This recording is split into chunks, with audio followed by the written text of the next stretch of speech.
Hi hello welcome to news eight Telugu channel. This is Paritala మూర్తి.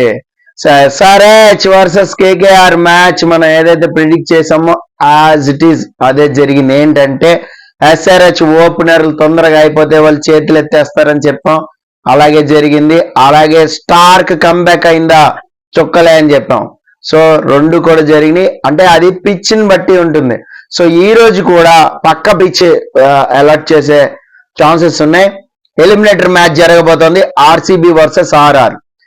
ఏంటి వీళ్ళ scenario ఏంటి? RCB అయితే కంబ్యాక్ తోని చాలా చాంపియన్ జెట్ లాగా ఆడుతూ వస్తుంది. అది ఫస్ట్ నుంచి కూడా చాలా అన్ప్రెడిక్టబుల్ జెట్టే. నేను ఇప్పటికీ కూడా అదే చెప్తా. ఏంటంటే వాళ్ళది చాలా అన్ప్రెడిక్ట్ ఉంటుంది. సమ్ టైమ్స్ ఆడతారు, సమ్ టైమ్స్ చేతులు ఎత్తేస్తారు, సమ్ టైమ్స్ చాంపియన్స్ లాగా ఆడతారు. క్యాచ్లు కానీ, దూకటం కానీ, ఫీల్డింగ్ కానీ, సమ్ టైమ్స్ క్యాచ్ డ్రాప్లు ఉంటాయి వరుస పెట్టేసి.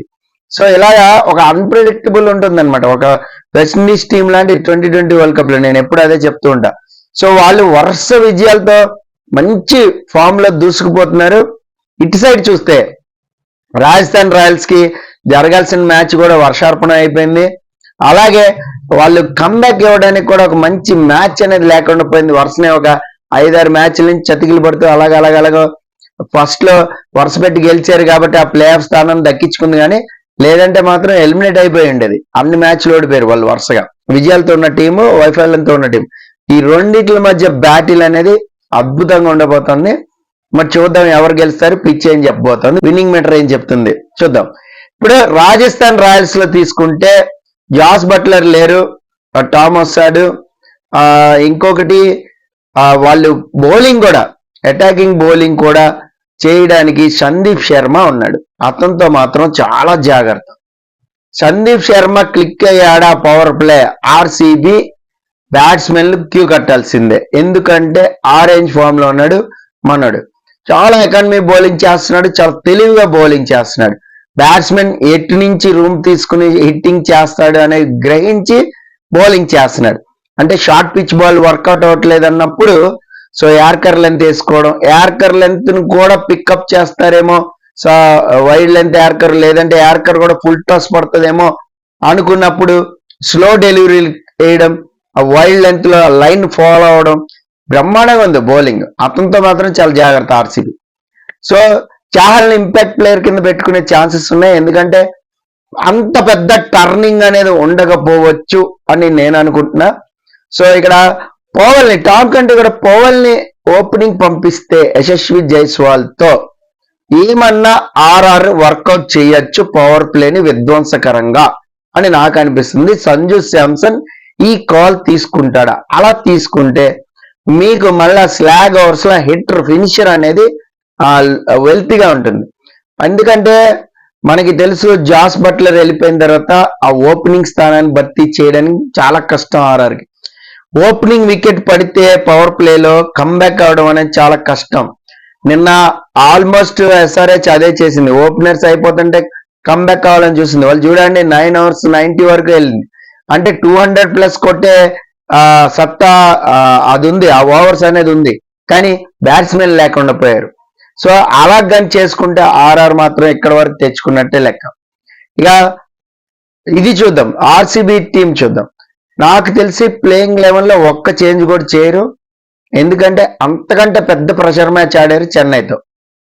చెన్నైయే వాళ్ళకి చాలా పెద్ద టీము. నిజానికి చెప్పుకోవాలంటే చెన్నై పెద్ద టీం మీద ఆ మార్జిన్ తో గెలవడం అనేది చాలా కష్టం. 18 runs మార్జిన్ అనుకున్నాం, కానీ 18 runs మార్జిన్ గెలవడం చాలా కష్టం. దాన్నే వాళ్ళు కొట్టి ఎలిమినేటర్లకు వచ్చారు.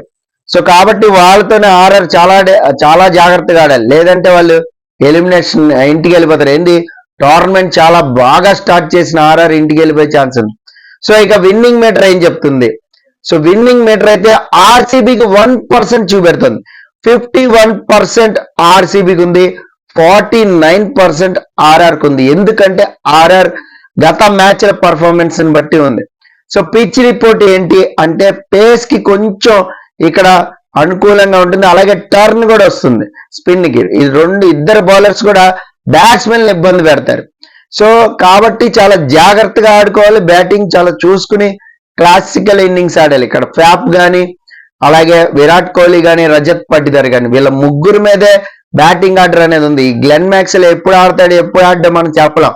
అలాగే కెమెరన్ గ్రీన్ ఎప్పుడు ఫామ్ లోకి వస్తాడు ఎప్పుడు బాల్ గాల్లోకి లేపు అవుట్ అయిపోతాడు అది కూడా చెప్పలేం. సో కాబట్టి ఇక్కడ వీళ్ళ ముగ్గురు టాప్ ఆర్డర్ మీదే ఆధారపడి ఉంటది ఆర్సీబీ లైనప్ అనేది. వాళ్ళు కానీ క్లిక్ అయితే వాళ్ళలో ఒక్కళ్ళు క్లిక్ అయినా కూడా వారు వన్ సైడ్ అయిపోయినట్టు అయిపోద్ది. సో కోహ్లీ ఇప్పటి వరకు ఆరెంజ్ క్యాప్ టాప్ లీడింగ్ ఉన్నాడు చూడండి, దరిదాపులో కూడా ఎవరు లేరు, ఆరెంజ్ ఫామ్ లో ఉన్నాడు. సో కాబట్టి కోహ్లీ కొంచెం నిలకడగా ఆడితే ఆర్సీబీ వైపు అడ్వాంటేజ్ వెళ్ళిపోద్ది. సో పిచ్ రిపోర్ట్ అయితే అది. పవర్ ప్లే అయితే చాలా జాగ్రత్తగా ఆడుకోవాలి. పేసర్స్ కానీ స్పిన్నర్స్ కానీ చాలా జాగ్రత్తగా ఆడుకుంటూ క్యాలిక్యులేషన్ రిస్క్ తోనే హిట్టింగ్ చేయాలి. ఏ మాత్రం లూజ్ చేసినా వికెట్లు పడిపోతాయి. సో ఇక్కడ పిచ్ని బట్టి క్యాల్కులేట్ చేసుకుంటూ ఆడటం ఒకటి ఇంపార్టెంట్, పవర్ ప్లేలో వికెట్లు కాపాడుకోవడం ఒకటి ఇంపార్టెంట్. ఇక్కడ ఆర్సీబీకి గెలిచే ఛాన్స్ ఉందా, ఆర్ఆర్కి గెలిచే ఛాన్స్ ఉందా అంటే మాక్సిమం చాలా మంది ఆర్సీబీ ఫ్యాన్స్ ఆర్సీబీ గెలవాలనే కోరుకుంటున్నారు. అయితే నా ప్రిడిక్షన్ ఏంటి అంటే ఈ రోజు ఆర్సీబీకి గెలుపులకి చెక్ పెట్టి ఇంటికి పంపించేస్తుందని నేను అనుకుంటున్నా. ఎందుకంటే ఆర్ఆర్కి కంబ్యాక్ అవ్వాల్సిన ఆ మ్యాచ్ ఏదైతే ఉందో అది రాలా, ఏది ఇప్పటి వరకు రాలా. సో ఇప్పుడు వాళ్ళు ఆ కంబ్యాక్ ని తీసుకుంటారు, ఖచ్చితంగా ఫైట్ చేస్తారు. అది కానీ జరిగితే ఆర్సీబీని అయితే ఖచ్చితంగా కొడుతుంది. సో నా ప్రిడిక్షన్ రాజస్థాన్ రాయల్స్ గెలిచే ఛాన్స్ ఉంది అని నేను అనుకుంటున్నాను. సో మీకేమనిపిస్తుంది అనేది కామెంట్ బాక్స్ లో మస్ట్ గా కామెంట్ చేయండి. అలాగే డ్రీమ్ 11 పికప్ ప్లేయర్స్ చాలా మంది అడుగుతున్నారు. డ్రీమ్ 11 పికప్ ప్లేయర్స్ నేను ఎప్పుడు కూడా చెప్తూ ఉంటా, డిస్క్రిప్షన్ లో ఉంటుంది. డిస్క్రిప్షన్ లో మీకు wicket keeper, batsmen, bowling, all rounder అలా పెట్టేసి ఉంటుంది. సో వాళ్ళని పిక్ చేసుకొని అందులో ఆల్మోస్ట్ 11 మందిలో యావరేజ్ గా నేను పెట్టిన డ్రీమ్ 11 టీమ్ 7 పాయింట్స్ సంపాదిస్తున్నారంటే చూడండి మనం ఎంత పర్ఫెక్ట్ పిక్ చేస్తున్నాం ప్లేయర్స్ ని. సో ఈ రోజు కూడా పర్ఫెక్ట్ పికింగ్ ఉంటుంది. సో మీరు డిస్క్రిప్షన్ లోకి వెళ్ళండి, ఎవరైతే ఉన్నారో ప్లేయర్స్ ని ఇఫ్ ఇన్ కేస్ ప్లేయింగ్ 11 లో ఏమైనా మార్పులు ఉంటే ఆ రీప్లేస్ మాత్రం చేసుకోండి అంతే. ఇప్పుడు ఇంపాక్ట్ ప్లేయర్ మారుతారు, ఇంపాక్ట్ ప్లేయర్ ఇక్కడ శుభం దూబే రావచ్చు, లేదంటే చాహల్ రావచ్చు ఆర్ఆర్కి. సో చాహల్ వచ్చాడు అనుకోండి, చాహల్ని పిక్ చేసుకుంటారు. అలాగా ఆ బ్యాలెన్స్ అనేది చేసుకోండి, టీంలో బ్యాలెన్స్ చేసుకుంటే మీకు ఎప్పుడు కూడా మంచి పాయింట్స్ వస్తాయి. ఇంకొకటి ఏంటి అంటే చాలా మంది అడిగేది, so world cup team analysis అడుగుతున్నారు, ఎవ్రీ టీమ్ అనాలిసిస్. నేను ఒక ఇంపార్టెంట్ 8 టీమ్స్ అనాలిసిస్ చేస్తాను. సో ఆ 8 టీమ్ అనాలిసిస్ అనేది 1 by 1 వీడియోలో వస్తూ ఉంటే చూడండి. అలాగే ఫినాలేలో కేకేఆర్ తో తలపడేది ఎవరు అనేది కూడా మనం రేపు వీడియోలో మాట్లాడుకుందాం. సో ఎలిమినేటర్ మ్యాచ్ అయిపోయిన తర్వాత ఎస్ఆర్హెచ్ వర్సెస్ ఆర్ఆర్ ఆడతారా, ఎస్ఆర్హెచ్ వర్సెస్ ఆర్సీబీ ఆడుతుందా అనేది చూద్దాం. నా ప్రిడిక్షన్ అయితే ఆర్ఆర్ గెలిచే ఛాన్సెస్ ఉన్నాయి అని నాకు ఎందుకో కొడుతుంది, ఆర్సీబీకి చెక్ పెట్టి ఇంటికి పంపిస్తారని. బట్ చాలా మంది ఫ్యాన్స్ ఆర్సీబీ వైపే ఉన్నారు. మరి చూద్దాం ఏం జరుగుతుంది అనేది. So news 8 Telugu channel please subscribe చేసుకోండి. This is Paritala Murthy signing off. Bye by.